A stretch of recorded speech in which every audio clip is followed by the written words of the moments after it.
अस्सलाम वालेकुम व्यूअर्स, मैं हूं समीना पाशा। उम्मीद है आप लोग खैरियत से होंगे। व्यूअर्स, कुछ अहम खबरें और अपडेट्स लेकर इस व्लॉग में आपके सामने हाजिर है जनाब। खबरें बड़ी इंपॉर्टेंट हैं क्योंकि एक अहम खबर आई है लंदन से, जहां पर जी ये डिक्लेयर हुआ है कि हसन नवाज साहब जो हैं वो बैंकरप्ट हो गए हैं, यानी दिवालिया हो गए हैं।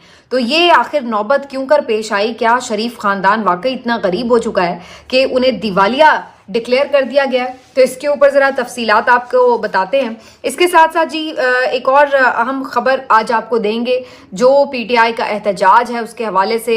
एक तकरीबन हर व्लॉग में जो मेरा सेगमेंट है कि तैयारियां जो इधर भी जा रही हैं उधर भी, तो इस सिलसिले में अब मजीद क्या अपडेट्स हैं आपके साथ शेयर करेंगे। और क्यों मुझे लगता है कि इस दफ़ा ये एहतजाज जो है ये वाक़ईतन काफ़ी मानी खेज और फैसला कुन हो सकता है। इसके अंदर काफ़ी बड़ी तादाद लोगों की शरीक हो सकती है। इसकी क्या वजूहात हैं ये आपके साथ मैं शेयर करूंगी।